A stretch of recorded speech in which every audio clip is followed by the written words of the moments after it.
हमारे चैनल अंतर्मुख में आपका स्वागत है। आज हम एक बहुत ही गहरे और दिलचस्प सवाल पर बात करने वाले हैं। हम सच को कैसे पहचानें? अक्सर हम लोगों के शब्दों पर यकीन कर लेते हैं, लेकिन उनकी असली कहानी उनके व्यवहार में, उनके हाव भाव में छिपी होती है। बिल्कुल। आज हम इसी फर्क को समझने की कोशिश करेंगे कि लोग जो कहते हैं और जो वो असल में होते हैं, उसके बीच की खाई को कैसे पार किया जाए। जी, और ये सिर्फ किसी की झूठी बातों को पकड़ने के बारे में नहीं है। ये लोगों की गहरी जरूरतों, उनके डर और उनकी असलियत को समझने के बारे में है। हमारा आज का केंद्रीय विचार यही है कि शब्द वो भ्रम पैदा कर सकते हैं, लेकिन व्यवहार हमेशा सच बोलता है। और इसके पीछे एक बहुत ही मजबूत मनोवैज्ञानिक कारण भी है। अच्छा, तो इसकी शुरुआत कहाँ से होती है? मतलब ये होता क्यों है कि हमारे शब्द और हमारा शरीर दो अलग अलग भाषाएं बोलने लगते हैं? देखिए, इसकी वजह है कॉग्निटिव लोड, मतलब दिमाग पर पड़ने वाला बोझ। Cognitive load? हाँ, सच बोलना दिमाग के लिए सबसे आसान काम है, क्योंकि उसे कुछ बनाना नहीं पड़ता। लेकिन जब कोई झूठ बोलता है या अपनी असली भावनाओं को छिपाने की कोशिश करता है, तो दिमाग पर एक साथ कई काम करने का बोझ आ जाता है। जैसे कि उसे एक झूठी कहानी बनानी है, उसे याद भी रखना है, उसे भरोसेमंद तरीके से सुनाना है और साथ ही साथ सच को दबा कर भी रखना है। मतलब दिमाग एक साथ कई मोर्चों पर लड़ रहा होता है। ठीक वही। और जब दिमाग इतना व्यस्त हो जाता है तो शरीर पर से उसका नियंत्रण कमजोर पड़ने लगता है। अच्छा। और इसी वजह से सच जो है वो शरीर के जरिए लीक होने लगता है, जैसे कांपती हुई आवाज में या बेचैन हाथों में या फिर चेहरे पर पल भर के लिए आने वाले किसी भाव में। तो इसीलिए कहते हैं कि शरीर झूठ नहीं बोल सकता। हाँ, क्योंकि वो दिमाग के सीधे नियंत्रण में नहीं होता, खासकर तनाव में। ये तो बहुत दिलचस्प है। इसका मतलब है कि हमें कोई जासूस नहीं बनना है, बस इन लीक्स को पढ़ना सीखना है। बिल्कुल। तो फिर सबसे बड़े सुराग कहाँ मिलते हैं? लोग कहते हैं कि असलियत तो आंखों में दिखती है। क्या ये बात सच है? हाँ, आंखें एक बहुत बड़ी खिड़की हैं। देखिए, ज्यादातर संस्कृतियों में आंखों में आंखें डालकर बात करना उसे आत्मविश्वास और ईमानदारी का प्रतीक माना जाता है। सही। लेकिन यहाँ पर भी एक गहराई है। जब कोई तनाव में होता है या झूठ बोल रहा होता है, तो अक्सर उसकी पलकें झपकाने की रफ्तार वो सामान्य से कहीं ज्यादा तेज हो जाती है। अच्छा। जी, ये दिमाग पर बड़े हुए बोझ का एक सीधा संकेत है। लेकिन नजरें चुराने का मतलब हमेशा झूठ तो नहीं होता ना? कई लोग बस शर्मीले होते हैं या उनमें आत्मविश्वास की कमी होती है। सही बात है। हम घबराहट और धोखे में फर्क कैसे करें? बहुत जरूरी सवाल है ये। और इसीलिए मैं हमेशा कहता हूं कि किसी एक इशारे से कभी नतीजा नहीं निकालना चाहिए। आपको संकेतों के क्लस्टर यानी गुच्छे को देखना होगा। क्लस्टर मतलब एक से ज्यादा संकेत एक साथ? हाँ, मान लीजिए कोई व्यक्ति नजरें भी चुरा रहा है, उसने सीने पर हाथ भी बांध रखे हैं और वो बातचीत के दौरान शारीरिक रूप से आपसे थोड़ा पीछे भी हट गया है। ठीक है। अब ये तीन संकेत मिलकर एक ज्यादा मजबूत कहानी कह रहे हैं, बजाय सिर्फ नजरें चुराने के। हो सकता है कि वो व्यक्ति सिर्फ असहज नहीं बल्कि रक्षात्मक भी महसूस कर रहा हो। अच्छा, तो संदर्भ और दूसरे संकेतों का मेल ही असली तस्वीर बनाता है। आपने हाथ बांधने की बात कही, ये तो बहुत आम है। बहुत आम है। क्या इसका मतलब हमेशा यही होता है कि इंसान रक्षात्मक है? मुझे तो कभी कभी बस ऐसे ही आराम मिलता है। बिल्कुल, हो सकता है किसी को ठंड लग रही हो या ये बस उसकी आदत हो। इसीलिए पहला कदम हमेशा बेसलाइन स्थापित करना होता है। बेसलाइन यानी वो व्यक्ति सामान्य तौर पर कैसे व्यवहार करता है। अगर कोई हमेशा ही हाथ बांध कर बैठता है तो ये उसका सामान्य व्यवहार है। अच्छा, ये उसकी आदत है। हाँ, लेकिन अगर वो सिर्फ किसी खास सवाल के पूछे जाने पर या किसी खास विषय पर बात करते हुए अचानक हाथ बांध लेता है, तो वो एक जरूरी सुराग है। मतलब सामान्य से हटकर जो हो रहा है उस पर ध्यान देना है। बिल्कुल, उस बदलाव पर ध्यान देना जरूरी है। और चेहरे के भाव, मैंने सुना है कि कुछ भाव ऐसे होते हैं जिन्हें हम चाहकर भी छिपा नहीं सकते। आप माइक्रो एक्सप्रेशंस की बात कर रही हैं। हाँ, वही। ये चेहरे पर आधे सेकंड से भी कम समय के लिए आने वाले वो असली भाव होते हैं जो दिमाग के सच को लीक कर देते हैं, इससे पहले कि हम उन पर झूठ का नकाब चढ़ा पाएं। आधे सेकंड से भी कम? जी, इन्हें पकड़ना मुश्किल है लेकिन नामुमकिन नहीं। इसके कुछ उदाहरण दे सकती हैं? जरूर। मनोविज्ञान में 7 सार्वभौमिक माइक्रो एक्सप्रेशंस माने गए हैं जो दुनिया की हर संस्कृति में एक जैसे होते हैं। अच्छा। जैसे जब कोई मुंह से तो आपकी तारीफ कर रहा हो, लेकिन एक पल के लिए उसके होंठ का एक कोना हल्का सा ऊपर उठ जाए, तो वो अवमानना या तिरस्कार का भाव है, उसे कंटेम्प्ट कहते हैं। अरे वाह। या कोई कह रहा है मुझे डर नहीं लगता, लेकिन एक पल के लिए उसकी भौहें खिंचकर ऊपर उठ जाएं, तो वो डर का सच्चा संकेत है। और नाक का हल्का सा सिकुड़ना घृणा का और होंठों का दबना वो गुस्से को दबाने का संकेत होता है। ये वो पल होते हैं जहां सच अपनी झलक दिखा जाता है। वाह, ये तो दिमाग और शरीर के बीच की एक छिपी हुई बातचीत जैसा है। सही कहा।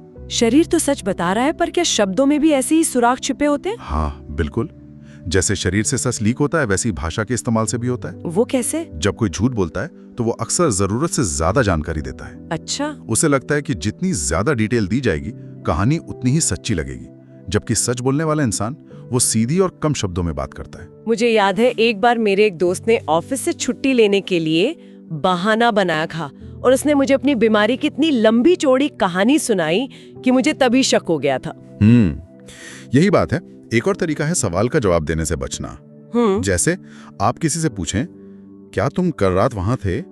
और वो सीधा हाँ या ना कहने के बजाय कहे, तुम्हें ऐसा क्यों लगता है, या तुम मुझ पर शक कर रहे हो। हाँ, ये तो होता है। ये जवाब नहीं है, ये ध्यान भटकाने और आप पर ही दबाव बनाने की एक तकनीक है। दिमाग जो है वो जवाब घड़ने के लिए समय खरीद रहा है। और वो कुछ आम जुमले भी तो हैं जिनके असल मतलब कुछ और ही होते हैं। जैसे वो classic line, it's not you it's me. हाँ, जिसका असल मतलब लगभग हमेशा यही होता है, it's definitely you but I don't want to start a fight. बिल्कुल। देखिए, लोग अक्सर टकराव से बचने के लिए या खुद को बुरा दिखने से बचाने के लिए ऐसी घुमावदार भाषा का इस्तेमाल करते हैं। जैसे, मुझे थोड़ा स्पेस चाहिए। हाँ, जिसका सीधा मतलब होता है मुझे तुमसे दूरी चाहिए। इन बातों को समझना हमें कड़वे सच को स्वीकार करने में मदद करता है। हमें शब्दों के पीछे छिपे इरादे को पढ़ना सीखना होगा। तो अगर एक दो इशारे या शब्द भ्रामक हो सकते हैं, तो सबसे भरोसेमंद चीज क्या है जिस पर हम ध्यान दें? किसी भी इंसान को समझने का सबसे मजबूत तरीका है उसके व्यवहार के पैटर्न को देखना। पैटर्न? जी। एक बार कोई गलती कर सकता है, वो एक अपवाद हो सकता है, लेकिन अगर कोई बार बार वही काम कर रहा है तो वो उसकी आदत नहीं, उसका चरित्र है। पैटर्न कभी झूठ नहीं बोलते। इसे थोड़ा और समझाइए, मतलब उदाहरण के साथ। देखिए, आपका कैलेंडर और आपका बैंक स्टेटमेंट आपके असली मूल्यों को दिखाते हैं, आपकी कही हुई बातें नहीं है। ये तो बहुत गहरी बात है। अगर कोई कहता है कि उसके लिए परिवार सबसे जरूरी है, लेकिन वो अपना सारा समय काम पर या दोस्तों के साथ बिताता है, तो उसका व्यवहार क्या सच बता रहा है? नहीं। अगर कोई लगातार देर से आता है तो वो कितनी भी माफी मांग ले, उसका व्यवहार यही बता रहा है कि वो आपके समय की इज्जत नहीं करता। व्यवहार जो है वो प्राथमिकताओं का आईना है। ये तो रिश्तों में भी लागू होता होगा, खासकर उन लोगों को पहचानने में जो शायद चालाक या मैनिपुलेटिव हों। बिल्कुल। मैनिपुलेटिव लोग शब्दों के माहिर होते हैं, लेकिन उनके व्यवहार के पैटर्न्स उन्हें पकड़वा देते हैं। जैसे एक पैटर्न है जिसे लव बॉम्बिंग कहा जाता है। इसमें कोई व्यक्ति शुरुआत में आप पर बेतहाशा प्यार, तारीफें और तवज्जो लुटाता है ताकि आप पूरी तरह उस पर निर्भर हो जाएं। अच्छा। और जैसे ही आप सहज होते हैं, वो अचानक आपको पूरी तरह नजरअंदाज करने लगता है ताकि आप उसके ध्यान को पाने के लिए बेचैन रहें। ये प्यार नहीं है, ये नियंत्रण का एक तरीका है। और वो एहसास दिलाना कि हर बात में हमारी ही गलती है, उसे गैस लाइटिंग कहते हैं। ये मैनिपुलेशन का एक बहुत ही खतरनाक रूप है। इसके बारे में मैंने सुना है। इसमें सामने वाला आपकी याददाश्त, आपकी समझ और आपकी भावनाओं पर ही सवाल उठाने लगता है। वो ऐसी बातें कहेगा जैसे, मैंने ऐसा तो कभी कहा ही नहीं, तुम कुछ भी सोच लेते हो, या तुम बहुत ज्यादा संवेदनशील हो, बात को बड़ा चढ़ाकर देख रहे हो। और धीरे धीरे आपको अपनी ही हकीकत पर शक होने लगता है। ठीक कहा।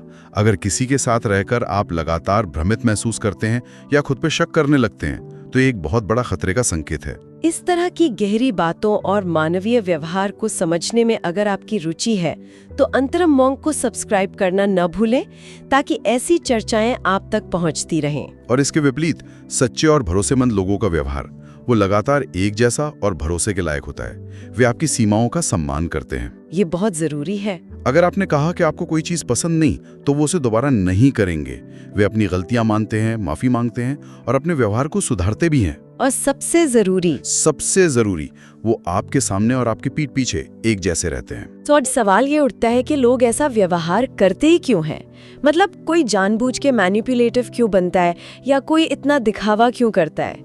क्या ये लोग बस बुरे होते हैं? बुरा या अच्छा, ये बहुत सरल लेबल हैं। हकीकत ज्यादा जटिल है।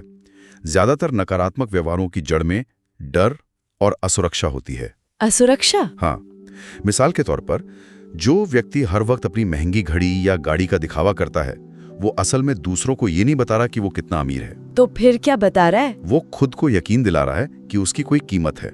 उसकी ये हरकत एक गहरी असुरक्षा से आती है। और जो लोग दूसरों को हमेशा नीचा दिखाते हैं या हर वक्त उनकी आलोचना करते रहते हैं, उनमें अक्सर आत्मसम्मान की भारी कमी होती है। वो दूसरों को छोटा महसूस कराकर खुद को अस्थायी रूप से बड़ा महसूस करने की कोशिश करते हैं। अच्छा, इसी तरह जो इंसान हर चीज को कंट्रोल करने की कोशिश करता है, वो असल में अपने अंदर के डर और अनिश्चितता को काबू में करने की कोशिश कर रहा होता है। मतलब व्यवहार के पीछे का क्यों समझना जरूरी है। जी, जब हम वो क्यों समझने लगते हैं तो हमें सिर्फ गुस्सा नहीं बल्कि कभी-कभी उस इंसान की छिपी हुई पीड़ा भी दिखाई देती है। ये सब जानना और समझना बहुत शक्तिशाली है। लेकिन अब सवाल ये है कि हम इसे अपनी रोजमर्रा की जिंदगी में इस्तेमाल कैसे करें बिना हर किसी पर शक किए या एक शौकिया मनोवैज्ञानिक बने। सही सवाल है। इसके लिए एक सरल सा ढांचा है। पहला कदम है सिर्फ देखिए, बिना कोई फैसला सुनाए बस ध्यान से देखिए। लोगों के हाव भाव, उनकी आवाज के उतार चढ़ाव, उनके शब्दों के चुनाव पर ध्यान दें। ठीक है, सिर्फ ऑब्जर्व करना है। हाँ, दूसरा, जैसा हमने पहले बात की, उस व्यक्ति का सामान्य व्यवहार यानी बेसलाइन समझिए। और तीसरा था किसी एक संकेत पर ना अटकना बल्कि संकेतों के क्लस्टर या गुच्छे को देखना। बिल्कुल। चौथा और बहुत जरूरी है संदर्भ। संदर्भ। हाँ, कोई व्यक्ति अगर एक इंटरव्यू में बेचैन है तो ये स्वाभाविक है, लेकिन अगर वो अपने दोस्तों के साथ बैठकर भी उतना ही बेचैन है तो ये चिंता की बात है। सही बात है। और पांचवा और आखिरी कदम है इरादे को समझना। खुद से पूछिए कि इस व्यवहार के पीछे की जरूरत क्या हो सकती है। ये व्यक्ति इस तरह का व्यवहार करके क्या हासिल करने की कोशिश कर रहा है, सुरक्षा, मान्यता या नियंत्रण। तो अगर हम आज की इस पूरी बातचीत का सार निकालें तो कुछ मुख्य बातें क्या होंगी जो हमारे सुनने वालों को याद रखनी चाहिए। कुछ बातें गांठ बांधने जैसी हैं। पहली, माइक्रो एक्सप्रेशंस कभी झूठ नहीं बोलते। दूसरी, अहंकार और दिखावा अक्सर असुरक्षा का ही दूसरा रूप है। ये तो बिल्कुल सही है। तीसरी, जो व्यक्ति आपकी सीमाओं का सम्मान करता है वही आपके सम्मान के लायक है। और सबसे बड़ी बात, व्यवहार आपके छिपे हुए विश्वासों का आईना है। आप जो मानते हैं वही आपके कामों में झलकता है, चाहे आप मुंह से कुछ भी कहें।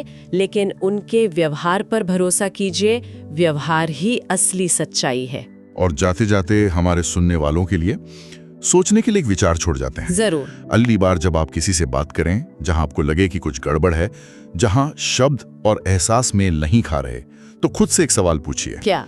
यहाँ कौन सी कहानी कही जा रही है और कौन सी कहानी दिखाई जा रही है? और फिर खुद से पूछिए, मैं किस पर यकीन करना चुनूंगा। बहुत गहरा विचार है। अगर आपको मानवीय व्यवहार की गहराइयों में ये सफर पसंद आया तो अंतर्मंग को फॉलो या सब्सक्राइब जरूर करें ताकि हमारी आने वाली ज्ञानवर्धक चर्चाओं का भी हिस्सा बन सकें।